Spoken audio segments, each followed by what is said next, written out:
चलते हैं next topic के और दिस तो we can imagine our universe made of different object. हम ऑब्जेक्ट को ऐसे समझते हैं कि दुनिया में जितनी भी चीज़ आप देखते हैं वो सब के सब एक object, like sun, earth, moon. Similarly we can imagine car made of different object like wheel, steering, gear, ये सब object. In the same way, there are object-oriented programming concepts which assume everything as an object and implement a software using the different object। तो आप सभी को क्या समझते हैं? एक ऑब्जेक्ट समझते हैं, किसमें वर्ल्ड की जितनी भी चीज़ें हैं वह एक ऑब्जेक्ट। ठीक है, अब चलते हैं इधर। Before we go in detail, let's define the important term related to object-oriented programming। तो इसमें क्या होता है, कुछ वर्ड है, इसके वर्ड के मीनिंग को आपको समझना पड़ेगा। पहला वर्ड है क्लास। तो this is a programmer defined data type. Class क्या है? एक डाटा टाइप है और ये प्रोग्रामर के द्वारा डिफाइन किया गया है डाटा टाइप। बस ये समझ लो, जैसे इंटीजर होता है, स्ट्रिंग होता है, वैसे ही क्लास होता है। Which include local function as well as local data, जिसके अंदर डाटा भी आप स्टोर कर सकते हैं, फंक्शन भी रख सकते हैं। You can think of a class as a template. ये एक टेम्पलेट समझ लीजिए for making many instance of the same kind और क्लास ऑफ ऑब्जेक्ट। तो आप इस क्लास की मदद से बहुत सारे ऑब्जेक्ट बना सकते हैं। ठीक है। An individual instance of the data structure defined by A class. You define a class once and then make many objects that belong to it। आप एक बार डिफाइन करेंगे और जितना चाहें उतना ऑब्जेक्ट बनाएंगे। तो इसके जो ऑब्जेक्ट डाटा टाइप के जो आप वेरिएबल बनाते हैं उसको ऑब्जेक्ट कहा जाता है। क्लास का जो वेरिएबल जिसका ऑब्जेक्ट टाइप क्या होगा, क्लास का टाइप होगा उस वेरिएबल का, उसको ऑब्जेक्ट कहा जाता है। Object are also known as instance, या फिर इसको इंस्टेंस भी कहा। मेंबर वेरिएबल, क्लास के अंदर जितने भी आप वेरिएबल बनाएंगे उसको मेंबर वेरिएबल या इसको एट्रीब्यूट भी कहा जाएगा। एट्रीब्यूट भी कहा जाता है। ठीक है, अब आते हैं नेक्स्ट, मेंबर फंक्शन। क्लास के अंदर कोई फंक्शन बनाएंगे तो उसको मेंबर फंक्शन कहा जाता है। इनहेरिटेंस, एक क्लास से डाटा और फंक्शन को दूसरे क्लास में अगर इंपोर्ट करेंगे तो उस प्रोसेस को इनहेरिटेंस कहा जाता है। पेरेंट क्लास, अगर किसी क्लास को दूसरे क्लास में लेके आते हैं तो उस जिसको इनहेरिट करते हैं उसको पेरेंट कहा जाता है, और जिसमें इनहेरिट करते हैं उसको चाइल्ड कहा जाता है। उधर से इधर आ रहा है तो child. Okay. Polymorphism, this is an object oriented concept where the same function can be use for different purpose. एक ही नाम के फंक्शन को आप अलग अलग क्लास में डिफरेंट क्या कर सकते हैं, पर्पस के लिए यूज कर सकते हैं। अब यहाँ पे आता है overloading, a type of polymorphism in which some और all operator have different implementation. यानी कि एक नहीं समझे सर, डिटेल में। पॉलीमॉर्फिज्म का यह मतलब होता है कि एक फंक्शन आपने बनाया एक किसी क्लास में, क्लास के अंदर, फिर उस फंक्शन को ले गए दूसरे क्लास में, इनहेरिट किया और फिर इनहेरिट किए और फिर उसको चेंज करके कुछ और वैल्यू डाल दिया उसमें। हाँ ठीक है। तो उसको कहते हैं पॉलीमॉर्फिज्म। पॉली का मतलब होता है अनेक, मॉर्फिज्म का मतलब होता है रूप, अनेक रूप में एक ही चीज़ को यूज करना। Overloading, a type of polymorphism, यह भी पॉलीमॉर्फिज्म का ही एक टाइप है। इन विच सम और all of the all operator have different implementation depending on the type of their argument. ठीक है, तो ये क्या होता है, एक तरह का पॉलीमॉर्फिज्म क्या होता है, एक तरह का वो पॉलीमॉर्फिज्म है ओवरलोडिंग।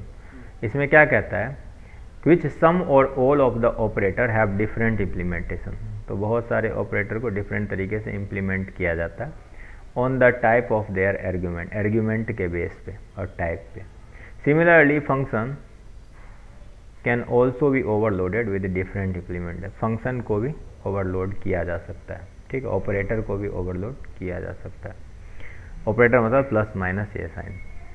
और है डाटा एब्स्ट्रैक्शन। एब्स्ट्रैक्शन किसको कहते हैं? जब किसी क्लास के अंदर बहुत सा डाटा को अलग हाँ सेपरेट किए, उसको क्या करते हैं, उसको कहते हैं छुपा देना। जब उसको एब्स्ट्रैक्शन छुपा देते हैं तो उसको एब्स्ट्रैक्शन कहा जाता है। Any representation of the data in which the implementation details are hidden. यानी कि आपने फंक्शन बना दिया, फंक्शन क्या होता है वो आपने दिखा दिया कि ये फंक्शन को रन करो ये काम हो जाएगा, लेकिन कैसे काम होगा, कौन कौन से वेरिएबल उसमें मतलब इन्वॉल्व है, उस सारे वेरिएबल को आपने छुपा दिया, तो उसको एब्स्ट्रैक्शन कहा जाता है उस प्रोसेस को। अब आते हैं encapsulation. Refer to a concept where we encapsulate all the data and member function together to form an object. यानी कि किसी क्लास के अंदर सारे फंक्शन और सारे वेरिएबल को स्टोर कर देना, उसको प्राइवेट बना देना, इनकैप्सुलेशन कहा जाता है। कुछ भी आप बाहर से रीड नहीं कर पाएंगे, उसको इनकैप्सुलेशन कहा जाता है। इनकैप्सुलेशन मतलब कैप्सूल के अंदर बंद कर देना। कैप्सूल यहाँ पे क्लास को कहा जाता है। कंस्ट्रक्टर, कंस्ट्रक्टर एक स्पेशल टाइप का फंक्शन होता है क्लास के अंदर, जो क्या होता है ऑटोमेटिकली रन हो जाता है। और ये ऑटोमेटिकली तब रन होता है जब आप उस क्लास का कोई ऑब्जेक्ट बनाएंगे, यानी कोई वेरिएबल बनाएंगे उस क्लास के टाइप का, तो उसके अंदर कोई कंस्ट्रक्टर होगा तो रन हो जाएगा। तो उसके बाद है डिस्ट्रक्टर। डिस्ट्रक्टर क्या होता है, जब ये ऑब्जेक्ट आप जो भी बनाए हैं उसको अगर डिस्ट्रॉय करेंगे, डिलीट करेंगे, तो ये डिस्ट्रक्टर कॉल हो जाएगा। ठीक है, कॉल हो जाएगा। यह भी एक स्पेशल टाइप का फंक्शन है जो कि क्लास को क्या करता है, डिस्ट्रॉय होने पे कॉल हो जाता है। अगर समझ। अब आते हैं डिफाइनिंग पीएचपी क्लासेस। तो सबसे पहले हम यहाँ पे क्लास बनाना शुरू करेंगे। तो क्लास ना क्लास कीवर्ड से बनता है, ठीक है। तो यहाँ पे हम बनाते हैं एक पर्सन नाम का एक क्लास, और इसके अंदर में कुछ वैल्यू को पुट करेंगे। तो मैं चलता हूँ इधर,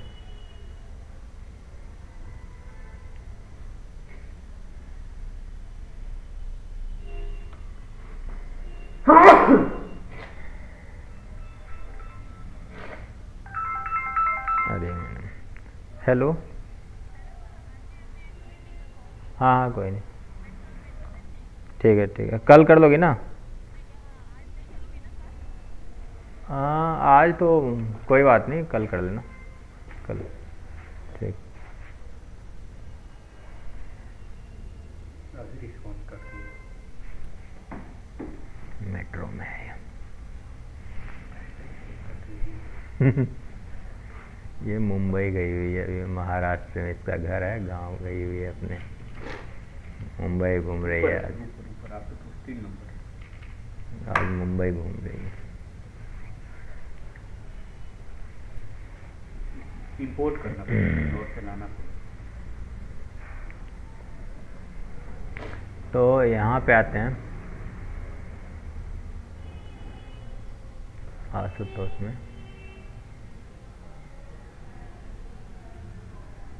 इंपोर्ट यहाँ से कर लेते हैं ना, काजल वाले को कहा था। Class object, class object, class object. ये फाइनल हो गया, 3 दिन में हमने कराया था इसको, मतलब ये खत्म हो।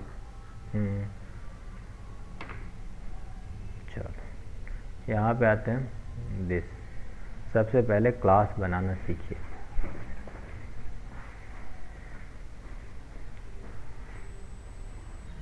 रुक क्यों दिए? बेकार में चलता रहता, हैं? बेकार में चलता रहता ना, ये आप नहीं थे ना। तो यहाँ पे आते हैं क्लास डॉग। यहाँ पे पॉज था वो। हाँ समझ। तो यहाँ पे आते हैं क्लास डॉग।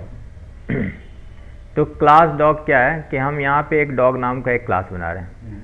इसमें हम प्रॉपर्टीज़ बना रहे हैं इसकी, यानी कि मेंबर प्रॉपर्टीज़ बना रहे हैं। तो यहाँ मेंबर नेम डालते हैं, तो नेम में डाल देते हैं इसका नाम गब्बर। गब्बर नाम का एक। साइज़ क्या है, मीडियम है, मीडियम साइज़ का ये डॉग है। ब्रीड क्या है इसका, एल्सेशियन है, एल्सेशियन ब्रीड का ये कुत्ता है।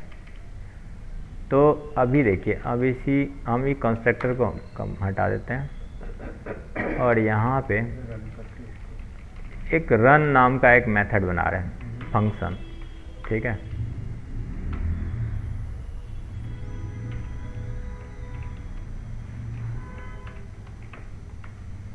ठीक है।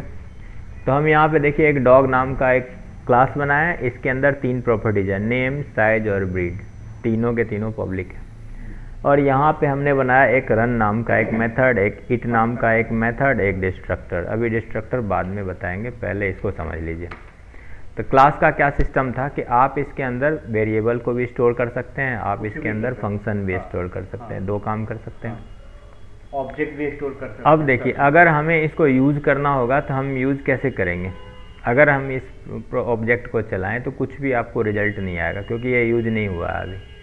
तो मैं जाता हूँ क्लास 1 में, इधर रिफ्रेश क्लास 1। तो देखिए उप्स कॉन्सेप्ट में कुछ भी नहीं आ रहा, क्योंकि हमने कभी यूज किया नहीं है, कि हमने खाली बना के छोड़ दिया।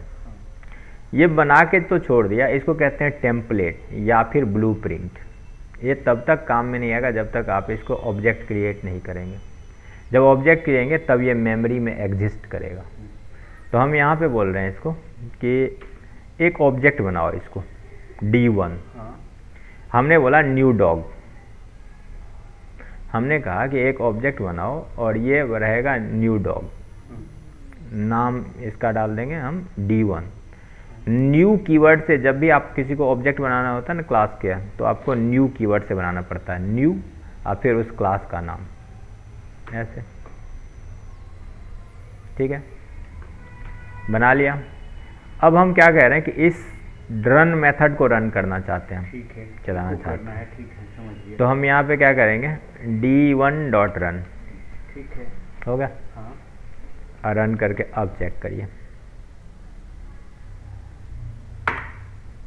Gabbar is running. फर्स्ट चलो। वाले चीज को ले लिया।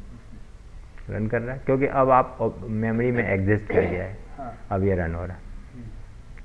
ठीक है, तो हमने इसी फंक्शन को लिखा था गब्बर इज रनिंग। तो दिस डॉट नेम, दिस का मतलब होता है ऑब्जेक्ट इटसेल्फ। जो ऑब्जेक्ट बनाए उसके अंदर कोई नेम नाम का की है तो उसको ले लो, यहाँ से ले लिया, इज रनिंग लगा दिया। ठीक है, दिस का मीनिंग होता है object itself, call it self भी कह सकते हैं। हाँ। नहीं, नहीं कह सकते। ऑब्जेक्ट इटसेल्फ मतलब क्लास का जब भी ऑब्जेक्ट बनाएंगे ना, तो वो दिस में वो जो है इनविजिबल, मतलब विजिबल हो जाएगा। विजिबल रहता है, और ये जो होता है इम्प्लिसिटली अवेलेबल होता है उसमें। जैसे ऑब्जेक्ट बनाए वो सभी ऑब्जेक्ट में अवेलेबल रहता है, इम्प्लिसिटली पहले से ही उपलब्ध रहता है। ठीक है, तो हमने एक नॉर्मल सा क्लास बना लिया। ठीक है, तो हमने देखा क्रिएटिंग ऑब्जेक्ट, तो यहाँ पे देखिए एक ऑब्जेक्ट बना लिया, ठीक है, न्यू D1। अब हम एक और ऑब्जेक्ट बना सकते हैं D2 करके, तो ये रहा D2। तो अब इसमें हम बनाएंगे एक कंस्ट्रक्टर। ठीक है, कंस्ट्रक्टर क्या होता है, एक स्पेशल टाइप का फंक्शन होता है। इसका जो आप नाम देंगे वो अंडरस्कोर 2 बार कंस्ट्रक्ट के नाम से, कंस्ट्रक्ट फंक्शन कंस्ट्रक्ट। ठीक है, अच्छा इसको फंक्शन हटा दे तो भी तो काम करेगा ना, नहीं करेगा। इसमें काम नहीं करता, उसमें कर जाता जावास्क्रिप्ट में। तो यहाँ पे फंक्शन अंडरस्कोर कंस्ट्रक्ट, जैसे अंडरस्कोर कंस्ट्रक्ट नाम दूंगा ये बन जाएगा कंस्ट्रक्टर। अब हमने क्या बोला कि जब भी इस क्लास का ऑब्जेक्ट आप बनाओगे तो आपको 3 वैल्यू पास करना पड़ेगा, नेम, साइज और ब्रीड। तो अब हमें ऐसे ऑब्जेक्ट हम नहीं बना सकते। अब जो ऑब्जेक्ट बनाएंगे 3 चीज़ हम देंगे इसके अंदर। तो मैं यहाँ पे देता हूँ नेम में गब्बर, साइज में मीडियम,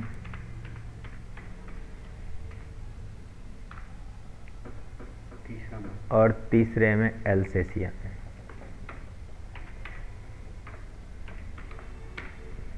एल्सेशियन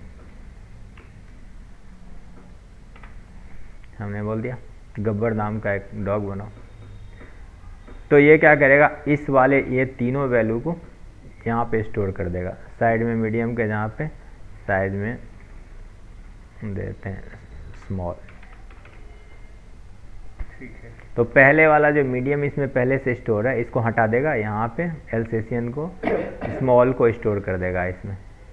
तो ये क्या कर सकता है, जो कंस्ट्रक्टर होता है पहली बार जब भी आप ऑब्जेक्ट बनाएंगे तो ऑटोमेटिकली रन होता है, पहला प्रॉपर्टीज का ये कंस्ट्रक्टर, हाँ ऑटोमेटिकली रन होता है। दूसरा प्रॉपर्टीज क्या है इसका, आपके डाटा को, मेंबर को, जितना भी आपके क्लास में चीज़ है उस सब को एक्सेस कर सकता है, रीड कर सकता है, राइट कर सकता है उसमें। तो ये देखिए ये सब जो है मेंबर है, इसको यहाँ पे रीड राइट कर रहे हैं इसके अंदर। तो यहाँ पे दिस एरो लगा करके और यहाँ पे प्रॉपर्टीज, अब प्रॉपर्टीज इक्वल टू वैल्यू, हम यहाँ पे 3 वैल्यू देंगे, इस तीनों वैल्यू को यहाँ पे स्टोर कर देगा ये। ठीक है।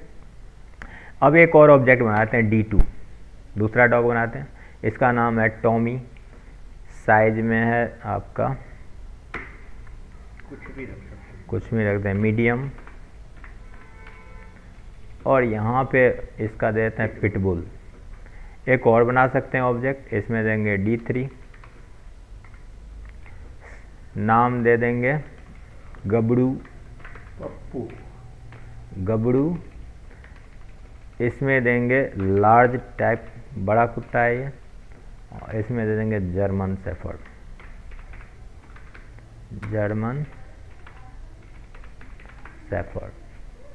ठीक है। तो 3 ऑब्जेक्ट आपका बन गया, 3 कुत्ते बन गए, एक ही क्लास के ऑब्जेक्ट हैं 3। अब हम यहाँ पे करेंगे D1 डॉट नेम, D1 का नाम क्या है ये बताओ, तो नाम गब्बर बोलेगा। हम कह रहे हैं D1 डॉट रन, D1 को रन कराओ, देखो बोलेगा। हम कह रहे हैं D2 डॉट ईट, तो ईट में हम क्या है, खाना, कौन खा रहा है, तो D2 खा रहा है। D2 में कौन है, टॉमी है, टॉमी इज खा रहा है। आइए गब्बर रन कर रहा है, और टॉमी खा रहा है, क्योंकि D2 को कॉल कर रहे हैं। ठीक है, आगे समझ में। ओके। अब यहाँ से करिए रन, तो गब्बर नाम था उसका नेम में, और गब्बर इज रनिंग और टॉमी इज इन ईटिंग। आगे समझ में। तो इसको कहते हैं कंस्ट्रक्टर। ऑटोमेटिकली ये आप भी जो भी इसमें भेजेंगे ना, यहाँ से ले रीड करके यहाँ पे स्टोर कर देगा। अच्छा, अब चलते हैं डिस्ट्रक्टर बनाने के लिए। तो कॉलिंग मेंबर फंक्शन कर लिया हमने, कंस्ट्रक्टर देख लिया हमने, डिस्ट्रक्टर का काम क्या है यह भी एक स्पेशल टाइप का एक फंक्शन होता है। स्पेशल फंक्शन होता है, जब भी आपका प्रोग्राम बंद होगा बैकएंड में तो ये अपने आप चल पड़ेगा, और जब चलेगा तो ये क्या करेगा, एक मैसेज देगा आपको, destructor has been called. Object आपका डिस्ट्रॉय होगा तो डिस्ट्रक्टर का चलेगा, और जब भी चलेगा तो एक मैसेज दे देगा आपको, डिस्ट्रक्टर हैज़ बीन कॉल्ड। जो भी तो हमने यहाँ पे 3 ऑब्जेक्ट बनाए, तो ये 3 बार चलेगा। जितने ऑब्जेक्ट बनाएंगे सब प्रोग्राम बंद होने के बाद सब डिस्ट्रॉय होगा। हाँ। डिस्ट्रॉय होगा तो ये जितने ऑब्जेक्ट हैं उसके बदले ये लिखेगा ये। ठीक है। तो यहाँ से चला करके देखिए, 3 ऑब्जेक्ट, तीनों लिखा दिया। अच्छा, तीनों को आप समझना चाहते हैं कि तीनों में क्या है इसने, तो यहाँ पे दिस डॉट नेम पास कर दीजिए।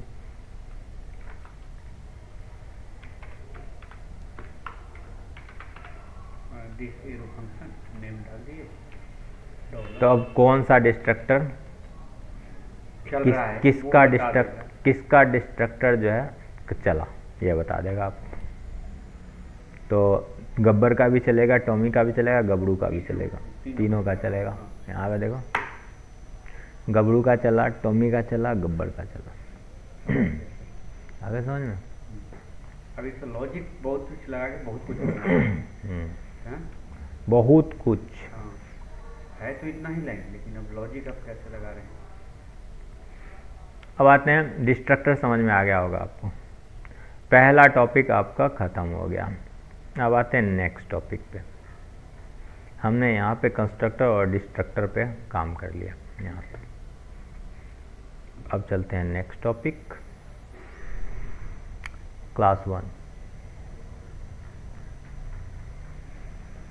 इसका थ्योरी सर थोड़ा सा बढ़िया समझा दीजिए, अगर कुछ और है। थ्योरी, हाँ, क्योंकि ये ना इम्पोर्टेंट है थ्योरी तो बहुत डिस्ट्रक्टर में destructor like a constructor function, you can define a destructor function using the destruct. You can release all the resources within a destructor. देखिए इसका यूज समझिए, अपने आप पकड़ में आ जाएगा ये डिस्ट्रक्टर। सपोज करिए कि आपके पास में बैंक आपने खोला हुआ है, ठीक है। तो जब कोई कस्टमर आता है और आपके एटीएम में जाता है, तो एटीएम में क्या करता है, सबसे पहले वो कार्ड लगाता है, फिर कार्ड में क्या करता है, पिन डालता है, पिन डालने के बाद वो एटीएम क्या करता है, वेरीफाई करता है, वेरीफाई करने के बाद पूछता है कि आपको विड्रॉल करना है, डिपॉजिट करना है। विड्रॉल के लिए आप क्लिक करते हैं, फिर कहता है कि आप कितना अमाउंट करना है, आप अमाउंट डालते हैं, फिर कहता है वेट करो हम निकाल रहे हैं पैसा, निकालता पैसा, और निकालने के बाद उसका कहता है कि अब अपना कार्ड ले लो, यही कहता है। इन बीच में क्या होता है कि जैसे मान लीजिए कि आपने ये सारा काम किया, ठीक है, तो सबसे पहला काम क्या है कि जब भी आप इंसर्ट करेंगे अपना वो एटीएम कार्ड, तो वो क्या करता है, बैकएंड में कनेक्ट करता है उसको, ठीक है। जैसे इंसर्ट करेंगे ना, तो ये ऑब्जेक्ट बनता है। मान लें कि एक ऑब्जेक्ट बनाया उसने, ऑब्जेक्ट का काम क्या है, डाटाबेस को कनेक्ट करके और इसको वेरीफाई कर देना। कंस्ट्रक्टर चल गया, वेरीफाई करके आपको दे दिया कि हाँ यस, अगर वेरीफाई हो गया तो ऑब्जेक्ट बन गया, नहीं हुआ वेरीफाई तो ऑब्जेक्ट नहीं बना। अब आप क्या करते हैं, वो डाटाबेस को कनेक्ट कर देता है, वो कंस्ट्रक्टर कनेक्ट कर दिया डाटाबेस को। अब आप क्या किए, पैसे निकाल लिए, और पैसा निकालने के बाद जैसे आप कार्ड खींचेंगे, वो क्या करेगा, वो क्या करेगा कि ऑब्जेक्ट को डिस्ट्रॉय कर देगा। जैसे ऑब्जेक्ट डिस्ट्रॉय होगा, डाटाबेस उसमें डिस्ट्रक्टर में डाटाबेस के कनेक्शन को क्लोज करने का कोड लिखा होता है, वो तुरंत जाएगा कोड को क्लोज कर देगा, बस हो गया, ऑब्जेक्ट डिस्ट्रॉय, कोड क्लोज, ठीक है, ये हो गया। तो अब यहाँ पे आते हैं, इसको देखिए, ये कंस्ट्रक्टर डिस्ट्रक्टर कैसे काम करता है ये समझिए। ये डाटाबेस का एग्जांपल हम दे रहे हैं आपको। हमने क्या बोला कि मैं एक ऑब्जेक्ट बना रहा हूँ यहाँ पे, डीबीएस नाम का, डीबीएस नाम का एक क्लास बना रहे हैं डाटाबेस कनेक्ट करने के लिए, एकदम इसका इसी का एग्जांपल है। तो हमने इसको क्या बोला, एक कंस्ट्रक्टर होगा और कंस्ट्रक्टर क्या करेगा, डाटाबेस को कनेक्ट कर देगा। तो हमने लिखा पब्लिक में कनेक्शन, और यहाँ पे मैसेज, और यहाँ पे रिजल्ट, 3 प्रॉपर्टीज बना लिया। अब हम कनेक्शन पहले कनेक्ट करेंगे, अच्छा ठीक है, वही चीज़ है, उसको बस अप्लाई करके देख रहे हैं हम। अलग मतलब वहाँ पे एसक्यूएल डाटाबेस से हम कनेक्ट डाटाबेस से हम डायरेक्ट ऑब्जेक्ट, बात कर रहे हैं। हाँ। तो हम यहाँ पे क्या कह रहे हैं कि एक कनेक्शन नाम का ऑब्जेक्ट रहेगा, एक मैसेज नाम का ऑब्जेक्ट रहेगा, और एक रिजल्ट नाम का ऑब्जेक्ट रहेगा। अच्छा, हम क्या करेंगे, दिस डॉट कॉन, इसमें हम कनेक्ट करेंगे अपने डाटाबेस को, ठीक है। तो हमने डाटाबेस को कनेक्ट कर दिया। इसका डाटाबेस का नाम आपका क्या था, आशुतोष था ना,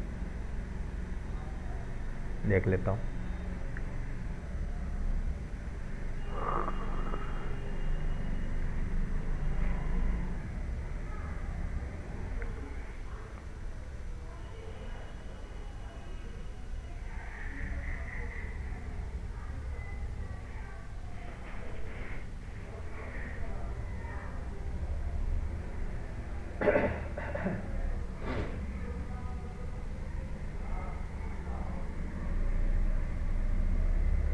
ये कनेक्ट हो गया, और यहाँ पे आपका एक डाटाबेस भी हमने बनाया था, ये रहा डाटाबेस के अंदर टेबल बनाया था, टेबल के अंदर एक यूजर्स नाम का टेबल था, और यूजर्स में कई लोगों का डाटा था, ठीक है।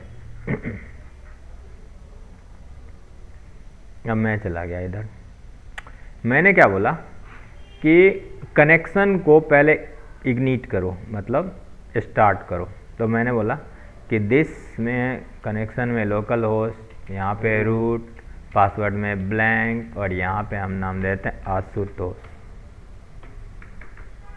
आशु नाम का एक डाटाबेस हमारे पास, कनेक्ट कर दो। और फिर यहाँ पे दिस डॉट कॉन, अगर कनेक्शन जो है सक्सेसफुल हो जाता है, नल नहीं रहता, तो आप लिख दो कि डाटाबेस कनेक्टेड सक्सेसफुली। जैसे ही आप ऑब्जेक्ट बनाओगे ना, डाटाबेस ऑटोमेटिकली तुरंत कनेक्ट हो जाएगा। आपको कनेक्ट करने की जरूरत नहीं है, सीधा आपने ऑब्जेक्ट बनाया, डाटाबेस कनेक्ट। ठीक है। अब हमने यहाँ पे एक फंक्शन बनाया क्यू नाम का। क्यू नाम का फंक्शन आपसे एक क्वेरी मांगेगा कि कौन सा क्वेरी को रन करना है, वो हमें क्वेरी दे दो। और ये क्या करेगा, दिस डॉट रिजल्ट में उसको स्टोर कर देगा। रिजल्ट ऊपर से हाँ, रिजल्ट। तो ये क्या करेगा, यहाँ पे लिखेगा दिस डॉट रिजल्ट, और रिजल्ट ये रहा, रिजल्ट ये आपका, इसमें इसके रिजल्ट को स्टोर करो। यहाँ पे इसको कौन सा रन करो, तो this dot cone dot query, इस कॉन को यूज़ करते हुए क्वेरी को रन करो। रन करो, इसमें जो वैल्यू बाहर से आ रहा है उसको चला दो, कौन कनेक्शन, ठीक है, चला दो, रिजल्ट में जाके स्टोर कर दो। अच्छा, यहाँ पे हम क्या करेंगे, फैच ऑल भी लगा देते हैं। फैच ऑल,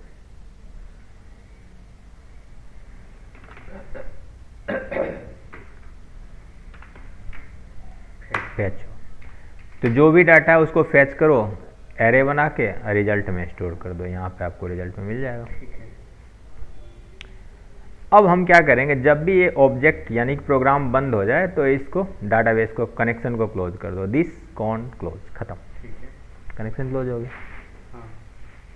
अब देखिए हम यहाँ पे D1 नाम का एक ऑब्जेक्ट बना रहे हैं, लिखते हैं न्यू DBS, डाटाबेस कनेक्ट हो गया, कनेक्ट हो गया। जैसे ही आप ऑब्जेक्ट को लिखेंगे वैसे ही आपका कनेक्ट हो जाएगा। तो अब देखिए हम यहाँ पे हम मैसेज को इको करते हैं, तो यहाँ पे मैसेज को क्या आया मैसेज, तो यहाँ पे देखिए D1 और डॉट मैसेज, अगर कनेक्ट हो जाएगा तो मैसेज आएगा आपका कनेक्टेड सक्सेसफुली। तो यहाँ पे चलाइए इसको, क्लास 1 को, क्लास 1 रन, अभी कुछ नहीं आया, कुछ लेकिन तो वो रन कर गया, कुछ तो गड़बड़ है, कुछ तो गड़बड़ है।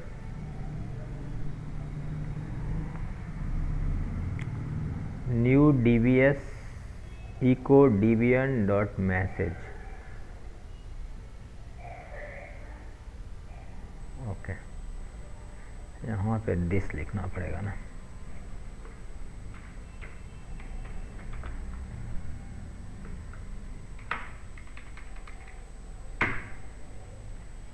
अब देखिए, अब वो मैसेज में चला जाएगा, यहाँ पे चला जाएगा वो डाटा। ठीक है, अब यहाँ पे रन करके देखिए, कनेक्टेड। पहले क्या इशू था, पहले हमने यहाँ पे दिस कीवर्ड नहीं लगाया था।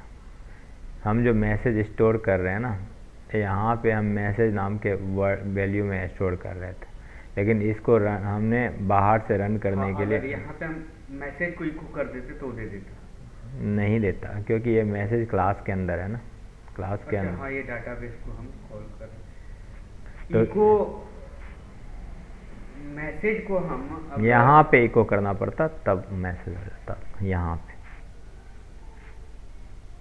अच्छा ठीक है, रुकिए, ये क्लोज करने के साथ साथ डाटाबेस को क्लोज करने के बाद एक मैसेज भी देगा आपको। ठीक है, तो मैं यहाँ पे देता हूँ डाटाबेस इको, डाटाबेस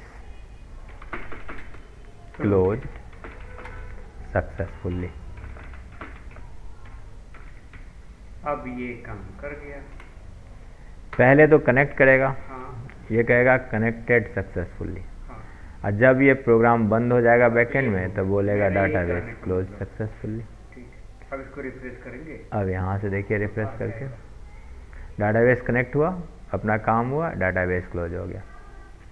फिर डाटाबेस कनेक्ट हुआ, काम हुआ, डाटाबेस, फिर डाटाबेस कनेक्ट हुआ। अगर ऊपर वाले को डिस्टर्ब कर दिए तो एक को डिस्टर्ब करके देखेंगे, किसको? ऊपर वाले को, कहीं से कुछ गलती कर देंगे। ये हाँ, इस दिस फंक्शन को ही हटा देंगे। नहीं नहीं, मैसेज से रख के दिस फंक्शन को हटा दे रहे हैं बस हम यहाँ। अच्छा ये, हाँ तो आपको रिजल्ट नहीं देगा।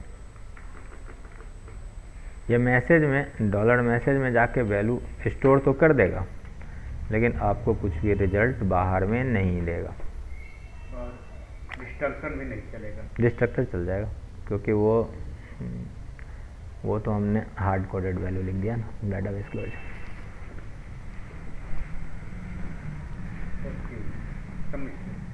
ठीक है, तो अब हम यहाँ पे this dot message connected successfully और क्लोज सक्सेसफुली। ठीक है, अच्छा ठीक है। अब यहाँ पे आते हैं, लेकिन मैं चाहता हूँ कि ये काम कर दिया उसके बाद फंक्शन या डिस्ट्रक्शन चले तो ये चेक करके चले। इसमें इफ का कंडीशन लगा सकते हैं हम। क्या काम कर जाए तो मतलब हमारा कंस्ट्रक्टर चल गया, हम्म कंस्ट्रक्टर चेक कर ले, डिस्ट्रक्टर चेक करेगा ना? नहीं चेक करेगा। क्या चीज़ डिस्ट्रक्टर, क्या चीज़ चेक कराना है? जैसे डाटाबेस हमने चला दिया, वो फंक्शन चल गया, कंस्ट्रक्टर चल गया, कंस्ट्रक्टर हमारा काम कर रहा है प्रॉपर, ओके है। अब मैं चाह रहा हूँ डिस्ट्रक्टर पहले कंस्ट्रक्टर जो चला है उसको पढ़े, उसके बाद ही हमें मैसेज दे। तो इफ केस चला, इफ लगा के, इफ इल्स लगा के हम इसमें काम कर सकते हैं। कर सकते हैं। तो हम यहाँ पे ऐसे लिख सकते बस हैं, समझिए सर, रहने दीजिए। यहाँ पे लिख सकते हैं इफ़ कनेक्शन जब स्टार पहले से है, अवेलेबल है। ये लॉजिक मेरे को समझना था कि ऐसा कर। यहाँ पे इफ़ में इसमें लगा सकते हैं डिस्ट्रक्टर। ठीक, तो ये हो गया। तो अभी हमने डाटाबेस ओपन और क्लोज करना देख लिया। अब हम एक क्वेरी चला के देखते हैं। हमने क्वेरी चलाने के लिए भी एक फंक्शन बना रखा है। हाँ ठीक है। तो हम यहाँ पे क्या करेंगे, लिखेंगे d1.queue। d1 में एरो लगाएंगे, क्यू हम लिखते हैं सेलेक्ट स्टार फ्रॉम यूजर्स। हाँ, यूजर्स है हमारे डाटाबेस में। यूजर्स में से सारी वैल्यू को निकालो। रो d1 और फिर हम यहाँ पे क्या करेंगे, सारे वैल्यू को यहाँ पे रीड कर लेंगे ऐसे। तो यहाँ पे लिखेंगे, वाइल ड्रॉन नहीं करेंगे हम, यहाँ पे कर देते हैं पहले प्रिंट आर।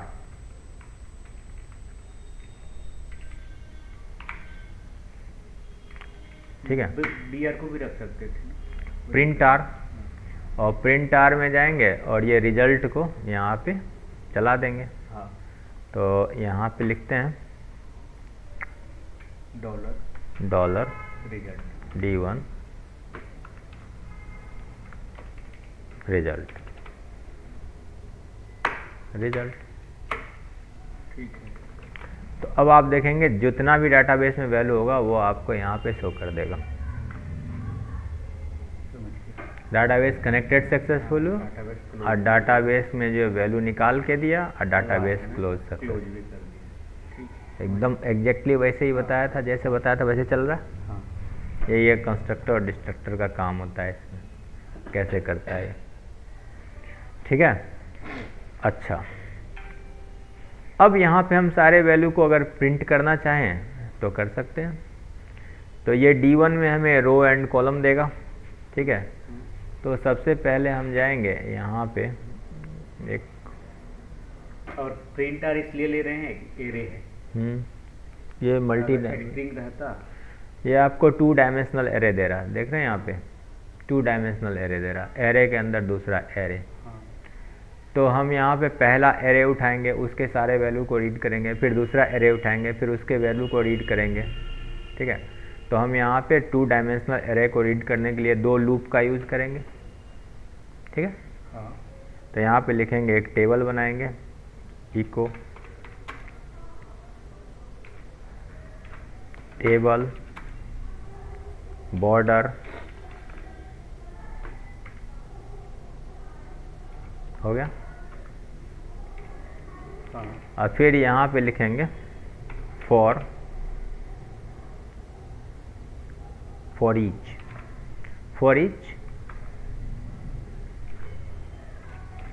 $D1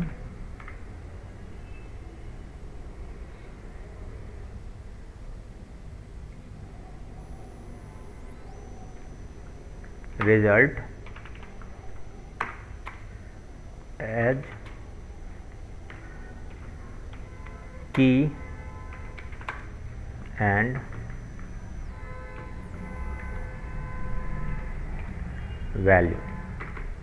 की और वैल्यू में इसको हम रीड कर लेंगे। ठीक है। ठीक है,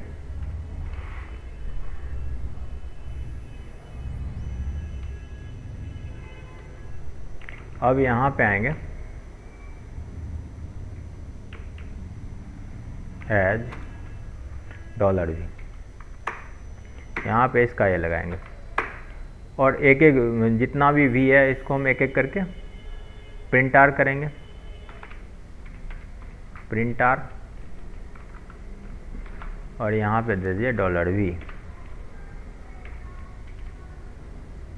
ठीक है, इस टेबल को यहाँ पे बंद कर देते हैं।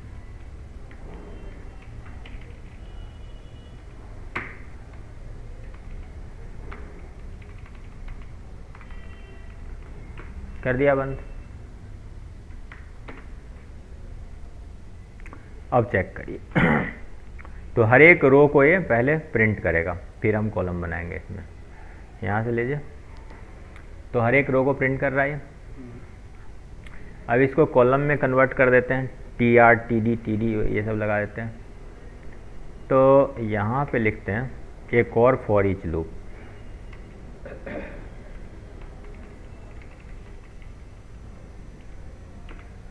तो यहाँ पे क्या करेंगे, हम लिखते हैं TR इको TR और नीचे इको TR क्लोज। हो गया। इसमें एक और फॉर ईच लूप लगाएंगे। तो यहाँ पे लगाएंगे फॉर ईच और फिर यही v एज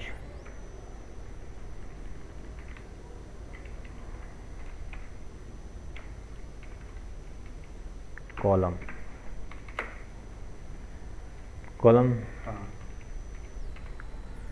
और फिर इसके यहाँ पे TD पास कर देंगे। TD इको TD को यहाँ बंद कर दीजिए।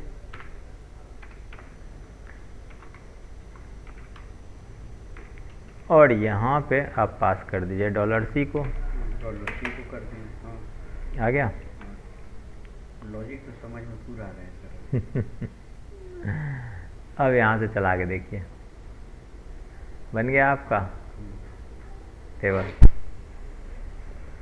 अब यहाँ से क्या कर सकते हैं आप, यहाँ से इसकी वो डाल सकते हैं, हेडर बना सकते हैं। तो serial number, name, mobile, email और पासवर्ड। ठीक है, तो यहाँ पे टेबल शुरू होने से पहले एक इको लगाइए।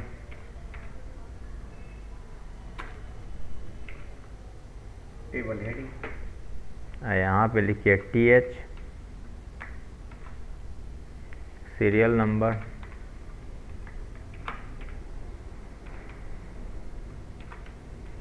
इस सब को TR के अंदर बंद करिए।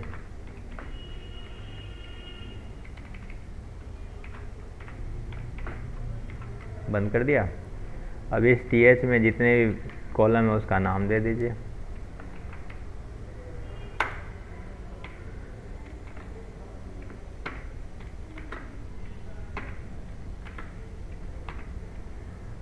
ठीक है, एक में सीरियल नंबर के बाद क्या था, दूसरा था हमारा नेम। सीरियल नंबर हटेगा ना वहाँ, नेम इधर आ जाएगा। कैसे? सीरियल नंबर के बाद यहाँ था नेम के बाद ईमेल, नेम के बाद मोबाइल नंबर के बाद ईमेल, नेम के बाद मोबाइल मोबाइल के बाद ईमेल, ईमेल के बाद पासवर्ड, और यहाँ से बस। अब चेक करिए सारा चीज़ आ गया, देखिए आ गया समझ में। तो हमने क्या किया, हमने इस पूरे क्लास ऑब्जेक्ट को आपको रियल वर्ल्ड में कैसे यूज होता है वो करके दिखा दिया। आ गया समझ में। अगर मैं यहाँ पे कुछ कंडीशन लगाना चाहूँ, सेलेक्ट यूजर्स वेयर लगा दूँ इधर, कि हम क्या कहते हैं कि 4-5 आईडी ही निकालो इसमें से, ठीक है। वेयर